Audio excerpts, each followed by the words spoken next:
ஜூலை 8 போர்த்துகீசிய அரசரான மன்னர் மனுவல் ஒன்றின் ஆணையின்படி இந்தியா செல்லும் கடல் வழியை கண்டறிவதற்காக 1497 ஜூலை 8 அன்று லிஸ்பனிலிருந்து 4 கப்பல்களுடன் பயணத்தை தொடங்கினார் வாஸ்கோ ட காமா.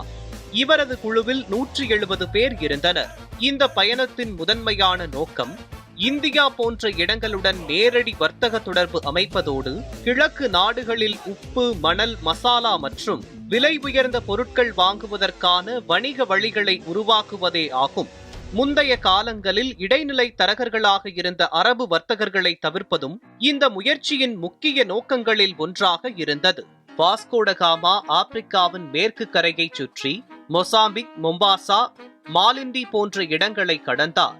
அரபு நாவிகேட்டரான அல்மட் இன் மாஜித் என்பவர் கடல் வழிகாட்டியாக அவருக்கு உதவினார். நீண்ட பயணத்திற்கு பின்னர் 1498 மே 20 அன்று வாஸ்கோ ட காமா இந்தியாவின் கோழிக்கோடு நகரை அடைந்தார். அங்கு உள்ளூர் அரசருடன் வர்த்தக ஒப்பந்தம் செய்வதற்கு முயற்சித்தார். ஆனால் உள்ளூர் வர்த்தகர்கள் அவருக்கு எதிர்ப்பு தெரிவித்ததால் ஒப்பந்தம் எதுவும் ஏற்படுத்த முடியவில்லை. இருந்தாலும் ஏலக்காய், கிராம்பு போன்ற சில இந்திய மசாலா பொருட்களை மட்டும் வாங்கிக் கொண்டு வாஸ்கோ ட காமா நாடு திரும்பினார். பயணத்தின் போது பலர் கடலில் இறந்தனர். ஆனால் இந்தியா செல்லும் கடல்வழி உறுதியாக நிரூபிக்கப்பட்டது. வாஸ்கோ ட காமாவின் இந்த பயணம் உலக வரலாற்றில் ஒரு பெரும் திருப்பு முனையாகவும் இந்தியா ஐரோப்பா உறவுகளின் புதிய அடித்தளமாகவும் அமைந்தது.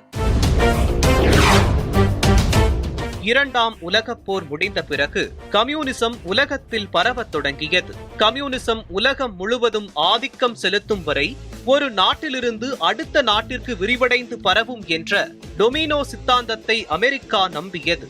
எனவே வியட்நாமில் நடைபெற்ற உள்நாட்டுப் போரில் வடக்கு வியட்நாமின் கம்யூனிச ஆட்சிக்கு எதிராக தெற்கு வியட்நாமை ஆதரித்தது.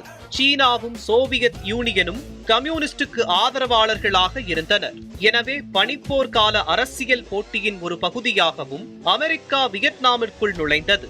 1964 குல்ஃப் ஆஃப் டோன்கின் சம்பவத்தில் அமெரிக்க கப்பல் மீது தாக்குதல் நடைபெற்றதாக கூறி அமெரிக்கா பெரிய அளவிலான ராணுவ நடவடிக்கையை வட வியட்நாமிற்கு எதிராக தொடங்கியது.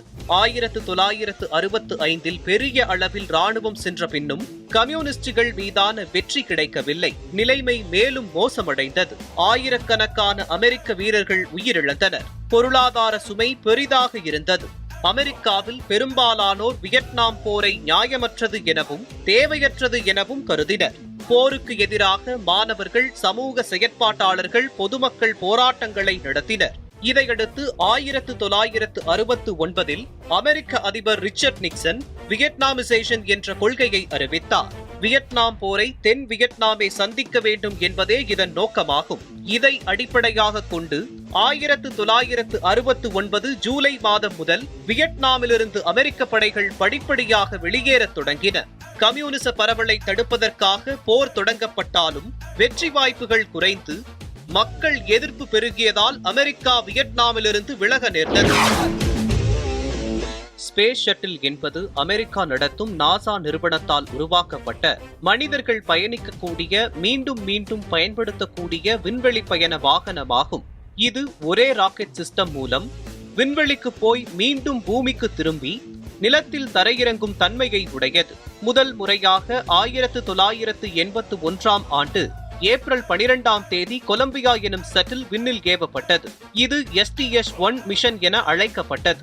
அதன் பின் சேலஞ்சர், டிஸ்கவரி, அட்லாண்டிஸ் மற்றும் எண்டோவர் என்ற சட்டில்கள் பயன்படுத்தப்பட்டன. செயற்கைக்கோள்கள் மற்றும் விண்வெளி ஆய்வுகள், விண்வெளி ஆய்வகங்களை கட்டமைத்தல், ரோபோக்கள் மற்றும் ஆராய்ச்சி கருவிகளை விண்வெளியில் இயக்குதல், மனிதர்களை விண்வெளிக்கு அழைத்து செல்லுதல் போன்றவை ஸ்பேஸ் சட்டில்களை அனுப்புவதன் நோக்கங்களாக இருந்தன.